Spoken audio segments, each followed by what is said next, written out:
नमस्कार। I welcome you all to inside tutorials. मैं हूं हरीश वाशने एंड हम अपना डिस्कशन कंटिन्यू करते हैं। हम चैप्टर नंबर 4 का डिस्कशन कर रहे थे, that was quadratic equation. And quadratic equation का हमने स्टार्टिंग में एक बेसिक फॉर्म पढ़ लिया था कि स्टैंडर्ड फॉर्म क्या होता है क्वाड्रेटिक इक्वेशन का।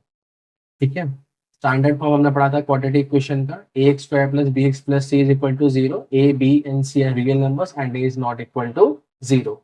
इसी को हम सीरीज को आगे बढ़ा रहे थे, जिसमें हम एक्सरसाइज 4.1 जो थी क्वाड्रेटिक इक्वेशन की, उसमें हम क्वेश्चन नंबर 1 को कंप्लीट कर चुके थे एंड क्वेश्चन नंबर सेकंड चल रहा था हमारा, जिसमें से एक क्वेश्चन अभी बचा हुआ था, तो उसको जल्दी से सॉल्व करते हैं। And this is a important question because such type of question recently came in CBSE 2024। तो सही से समझते हैं इस क्वेश्चन को। The question is, a train travels a distance of 480 km at a uniform speed, and if the speed had been 8 km less, it would have taken 3 hours more to cover the same distance. We need to find the speed of a train. ठीक है। अच्छा, अब जितना मुझे basic idea लग पा रहा है इस क्वेश्चन को देखते ही, मुझे इतना पता है कि इसमें speed is equal to distance upon time formula लगेगा। तो पहले जल्दी से उस फॉर्मूले को लिख लेता हूं मैं। हमारा फॉर्मूला है speed is equal to distance upon time. ठीक है। अब इस क्वेश्चन को आगे बढ़ते हैं। We have to find the speed of a train. तो मैंने यहां पर अज्यूम कर लिया, let the speed of the train is x kilometre per hour. तो speed of a train is x kilometre per hour. अब हम टाइम निकालते हैं पहले केस में ना। इसके लिए हमें क्या करना है, यहाँ पर एक एक लाइन को पढ़ना है, उसके अकॉर्डिंग इक्वेशन बनानी है। सबसे पहले ये 480 किलोमीटर ट्रेवल करा यूनिफॉर्म स्पीड पर। तो अगर हम इक्वेशन लिखेंगे यहाँ पर टाइम की, तो टाइम की इक्वेशन क्या हो जाएगी मेरे पास, t is equal to, that will be equal to distance upon speed. अच्छा, डिस्टेंस कितना ट्रेवल करा है ट्रेन ने, 480 किलोमीटर। स्पीड कितनी हमने अज्यूम करी है, x किलोमीटर पर आवर। तो अगर सब कुछ सही चल रहा होता तो हमारी जो ट्रेन है वो 480 अपॉन एक्स आवर में अपने डेस्टिनेशन को रीच कर लेती। बट हमारे पास कंडीशन लगा दी। यहाँ पर कंडीशन क्या लगा दी है कि अगर गाड़ी की स्पीड 8 किलोमीटर कम हो जाएगी तो उसे टाइम ज्यादा लगेगा। ऑब्वियसली बात है, अगर हम इस फॉर्मूले को ही देखते हैं तो अगर मेरा जो टाइम है वो कम होगा और डिस्टेंस सेम है, तो ऑब्वियसली इनवर्स प्रोपोर्शन में आ जाएगा स्पीड और टाइम। तो व्हेन टाइम इज डिक्रीजिंग, तो बट ऑब्वियसली बात है हमारा जो स्पीड है वो इंक्रीज करनी ही चाहिए। अब यहाँ पर हमसे दे रखा है कि स्पीड कम हो रही है, और अगर स्पीड कम होगी तो time taken will be more. तो हमने इस केस में हमने टाइम को मान लिया t1, और सेकंड केस में जो टाइम हो जाएगा वो हो जाएगा t and 2 is equal to same formula, distance upon speed. Distance will remain the same, train को ट्रेवल तो 480 किलोमीटर करना है। अब स्पीड कहा गया है, अब इसमें लिखा गया है साहब साहब स्पीड 8 किलोमीटर पर आवर कम हो जाती है। तो स्पीड पहले कितनी थी, x, तो अब कितनी हो जाएगी स्पीड, x माइनस 8। तो अब दूसरे सिनेरियो में उसे इतना टाइम लगेगा उसी डिस्टेंस को कवर करने के लिए। अब आपसे कहा गया है उसे कितना टाइम ज्यादा लग रहा है, 3 hours more to cover the same distance. अब यहाँ पर सबको कंफ्यूजन होती है कि यहाँ पर ये कैसे करा जाए, कि हम इसको कैसे जस्टिफाई करें कि हमें इक्वेशन क्या लिखनी है, क्वाड्रेटिक इक्वेशन। तो उसके लिए देखो, सबसे आसान तरीका बताता हूँ मैं आपको। आप क्या करो, इसको एक आर्बिटरी टाइम मान लो। मैंने कहा उस ट्रेन को, लेट्स से एक हाइपोथेटिकल सिचुएशन ले ली। मैंने कहा 480 किलोमीटर को डिस्टेंस को कवर करने के लिए लेट्स से उसको 5 आवर्स लग रहे हैं। ठीक है। अब उसमें कहा गया है अगर उसकी स्पीड कम हो जाती है तो उसे 3 घंटे ज्यादा लगते हैं। तो अब इसकी स्पीड कम हो गई, 3 घंटे ज्यादा कर दो, तो 5 में 3 घंटे और जोड़ दो, तो अब टोटल उसे 8 आवर्स लगेंगे। ये एक हाइपोथेटिकल सिचुएशन है, this has nothing to do with the answer, है ना। ये बस मैंने क्वेश्चन को सिंप्लीफाई करने के लिए, जिससे आपको आसानी से समझ में आ जाए, मैंने ये कंसिडर करा है। अब क्या करूं, अब मुझे ये बताओ, ये जो 8 आवर्स है और ये जो 5 आवर्स है, इसको हम कैसे ला सकते हैं। अगर मैं 8 आवर्स में 5 आवर्स प्लस 3 आवर्स ऐड कर दूं, 5 आवर प्लस 3 आवर तो 8 आवर के बराबर आ जाएगा। तो इक्वेशन मेरी तैयार हो जाएगी। अब 8 आवर के करस्पॉन्डिंग टाइम कितना था, यहाँ पर हमारा जो करस्पॉन्डिंग टाइम था that was 480 upon x minus 8 is equal to 5 hour के करस्पॉन्डिंग टाइम क्या था, 480 अपॉन x। और हमें कितना टाइम और ज्यादा लग रहा है, हमें लग रहा है 3 आवर्स मोर। तो ऐसे कर कर हमारी एक इक्वेशन तैयार हो गई है। Again I am saying this has nothing to do with the original answer. ये बस मैंने आप जिससे कि इक्वेशन बना पाओ, बस मैंने ये इसलिए लिखा है यहाँ पर। अब इस इक्वेशन हमारे पास जो आ चुकी है, इसको सॉल्व करते हैं, क्या आंसर आता है। इस इक्वेशन को सॉल्व करने के लिए इसको हम ऐसे लिख सकते हैं, 480 upon X minus 8 minus 480 upon X is equal to 3, है ना। यहाँ पर मैंने क्या करा, इसको इधर शिफ्ट कर दिया लेफ्ट हैंड साइड पर, तो नेगेटिव का बन गया। अब इस फर्दर इक्वेशन में इसका एलसीएम लिया, तो LCM of denominator will be x into X minus 8। X minus 8 already है, तो यहाँ पर आ जाएगा 480 इंटू एक्स, फिर आ जाएगा माइनस एक्स, डिवाइड करा इसे, क्या बचा x माइनस 8, तो 480 into X minus 8 is equal to 3।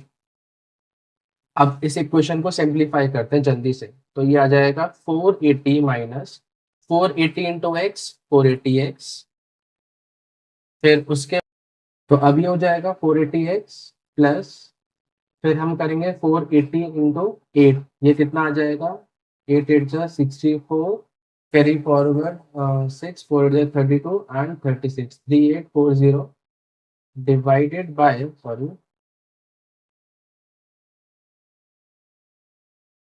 Divided by.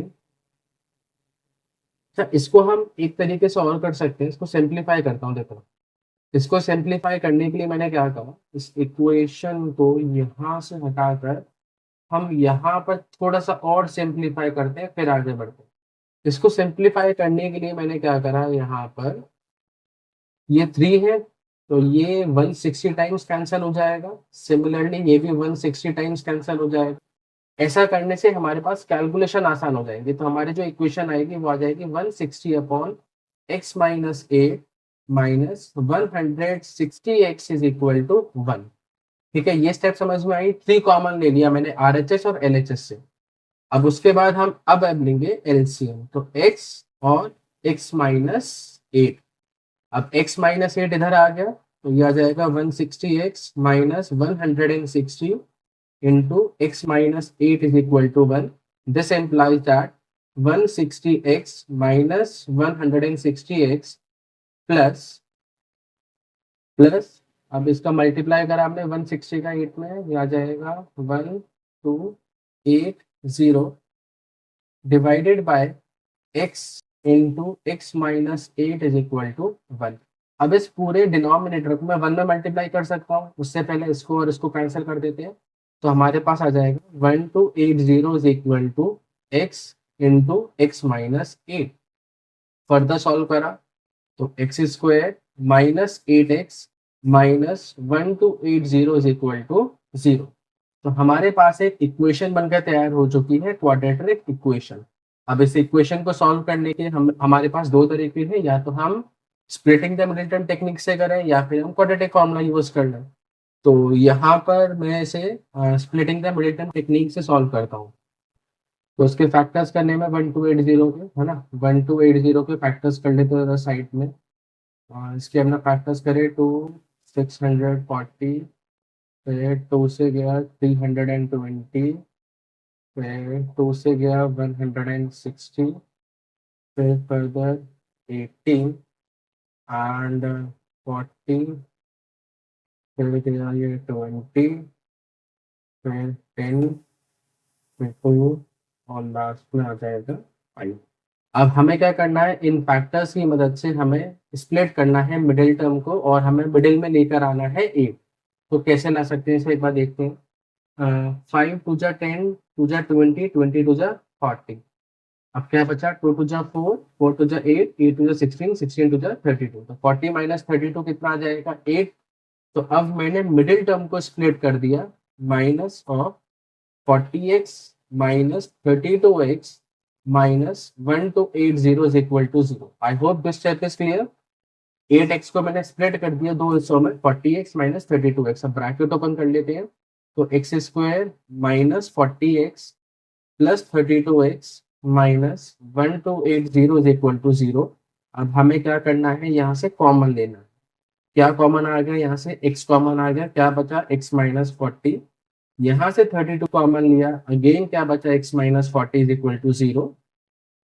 तो our equation is reduced to x plus 32 and x minus 40 is equal to 0. यहाँ से हम इक्वेशन को फर्दर सॉल्व कर सकते हैं. कैसे? इस इक्वेशन के दो सोल्यूशन होंगे. हमारे पास इक्वेशन थी x plus 32 and x minus 40 is equal to 0. तो जब भी दो नंबर का प्रोडक्ट आ रहा है, तो either this bracket should be equal to 0 और this bracket will be equal to 0.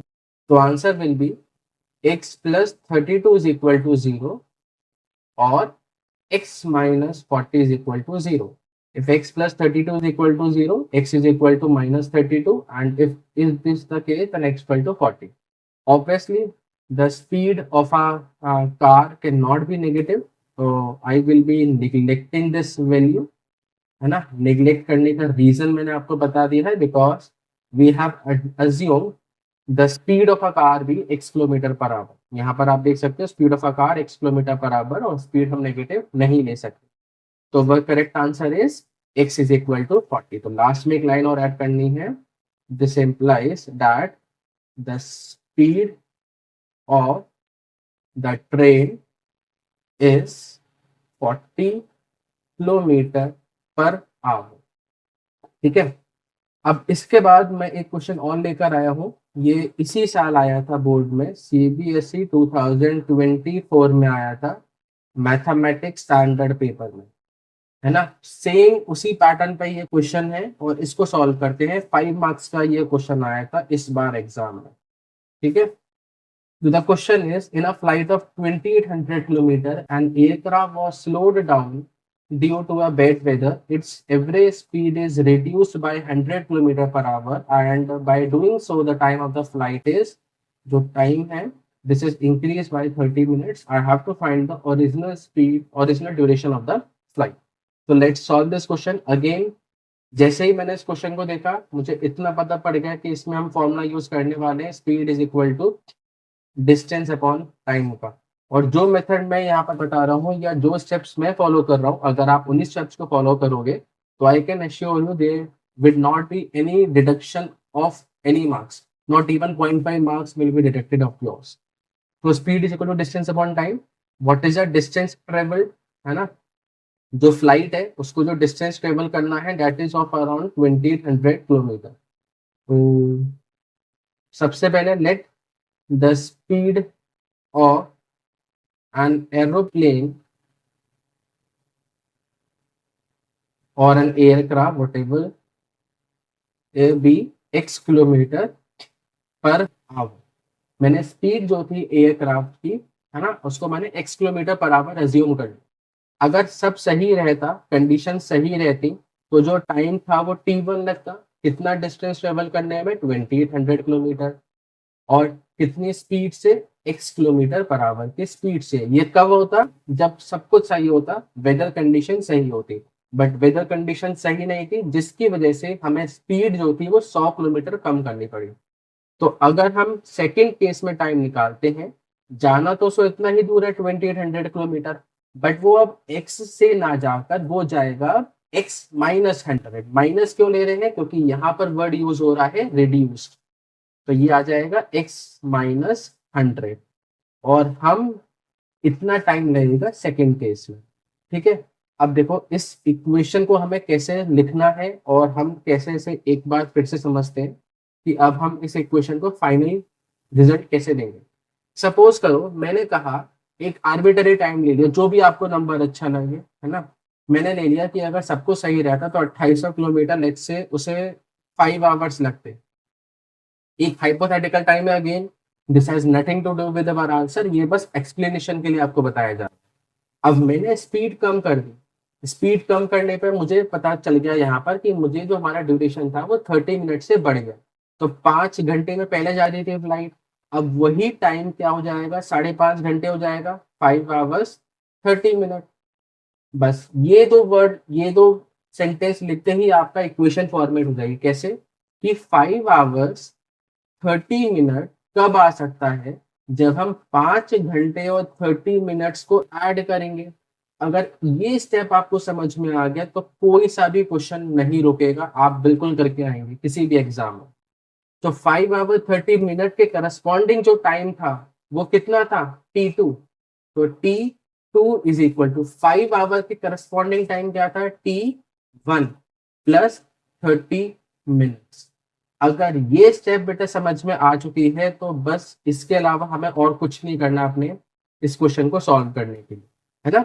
तो this is the very important step, इसको हम फर्दर लिख लेते हैं। T2 is equal to T1 plus 30 minutes। अच्छा, वन मोर थिंग। अब यहाँ पर एक कॉमन मिस्टेक क्या होती है, जल्दबाजी में सब क्या करते हैं, इसको एज इट इज सॉल्व कर देते हैं, बट ये एज इट इज सॉल्व नहीं होगा, बिकॉज यहाँ पर जो आपने टाइम निकाला है इस वाली इक्वेशन में, देखो ये किस में था, किलोमीटर में, ये किस में था, स्पीड किलोमीटर पर आवर में। तो यहाँ से जो टाइम आएगा वो किस में आएगा, वो आवर्स में आएगा। सिमिलरली ये भी डिस्टेंस किस में लिया था, किलोमीटर में, ये किस में लिया था, x-100 किलोमीटर पर आवर में। तो इसको जब आप डिवाइड करोगे तो यहाँ से जो हमारे पास इक्वेशन आएगी सॉल्व होते हैं, वो टाइम किस में आएगा, आवर में आएगा। अब उसके बाद हमें क्या करना है, 30 मिनट्स तो आ गया यहाँ पर। अब इस 30 मिनट को भी आवर में सॉल्व करना पड़ेगा, क्योंकि T1 और T2 दोनों ही हमारे आवर्स में है। तो इसको हम कैसे सॉल्व करेंगे आवर्स में, इसको हम लिख देंगे T2 is equal to T1 plus 30/60 hours. अब ये पूरी इक्वेशन बिल्कुल सही है ना। अब जल्दी से सॉल्व करते हैं वैल्यूज को और आंसर निकालते हैं। What is the value of T2, 2800/x-100। तो इसका है 2800/x-100।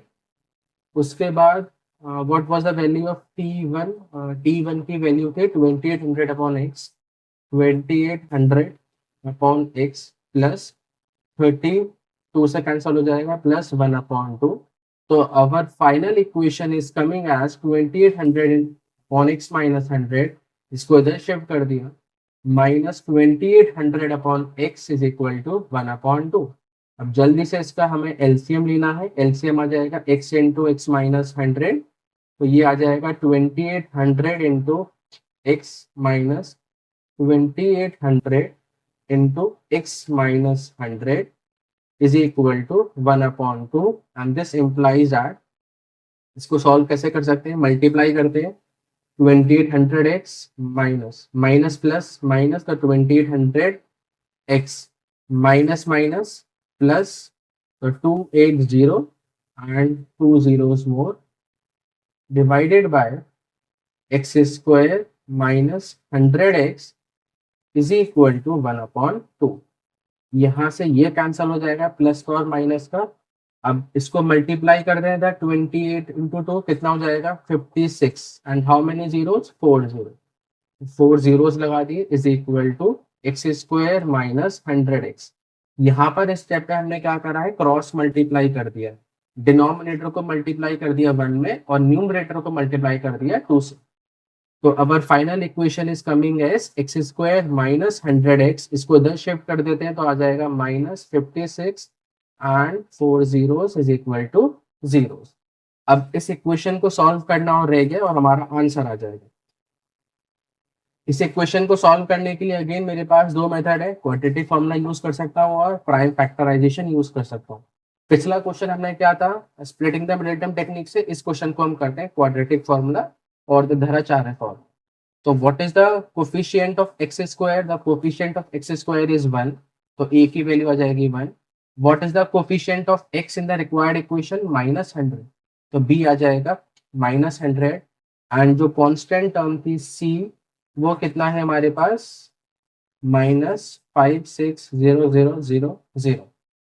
तो quadratic formula is x is equal to -b plus minus square root of b square -4ac/2a। ठीक है, सॉल्व करते हैं, वैल्यूज पुट करी, x is equal to minus of -100 plus minus square root of b का square मतलब -100 का square, है ना, -4 इंटू ए वॉज 1 और b हमारा c था -5612340 एंड डिवाइडेड बाय 2a, तो 2 इंटू 1, माइनस माइनस प्लस, तो x is equal to 100 plus minus square root of 100 का स्क्वायर हो जाएगा हमारे पास, यही हो जाएगा 100 का square, next minus minus plus 56 into 4 करेंगे तो यह जाएगा 4 6 24, 5 4 20 एंड ये आ जाएगा 2 2 2 2 4 एंड 1 2 3 4 0 डिवाइडेड बाय 2। इसको ऐड करते हैं जल्दी से, 100 प्लस माइनस इसको ऐड करोगे तो ये आ जाएगा 2 2 5 0 0 0 0 डिवाइडेड बाय 2। 15 का परफेक्ट स्क्वायर बन रहा है 225, तो इसको हम फर्दर सॉल्व करेंगे तो 100 plus minus square root of 1500 का होल स्क्वायर डिवाइडेड बाय 2, और बस हमारा आंसर आज आने ही वाला है बस, तो ये आ जाएगा इस तरीके से 100 प्लस माइनस। अब क्वाड्रेटिक इक्वेशन है तो यहाँ से दो फॉर्म बन जाएंगी, एक में हम प्लस के साथ सॉल्व करेंगे इक्वेशन को और एक में हम सॉल्व करेंगे माइनस साइन कंसीडर करके।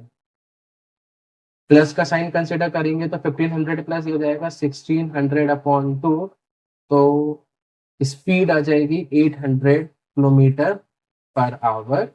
और अगर उसके बाद अगर हम नेगेटिव साइन कंसीडर करेंगे और यह आ जाएगा -700 किलोमीटर। अगेन इसको हम कर देंगे निगलेक्ट, क्योंकि जो स्पीड है एयरक्राफ्ट की वो नेगेटिव नहीं हो सकती है, तो हमारा आंसर आ गया x is equal to 800 kilometre per hour. अब हम ओरिजिनल ड्यूरेशन में हमारे पास जो टाइम था t1 वो कितना था 2800/x, x की जगह क्या पुट कर देंगे यहाँ पर 800, तो 28/800, तो आंसर आ जाएगा 28/8 दैट इज 7/2 और this is further equal to 3 hours 30 minutes। ठीक है, तो that is our answer and this question is very important one and concept wise ही इंपॉर्टेंट है, तो आई होप आपको ये समझ में आएगा क्वेश्चन। इसी तरीके से हम और भी क्वेश्चंस प्रैक्टिस करेंगे, जैसे ही चैप्टर फिनिश हो जाएगा तो I will be discussing some important previous year questions और केस बेस्ड क्वेश्चंस भी सॉल्व करेंगे और एमसीक्यू भी सॉल्व करेंगे। ठीक है, तो आई होप आपको ये सेशन अच्छा लगा होगा and if there are any queries kindly let me know about it. Thank you all, have a nice day.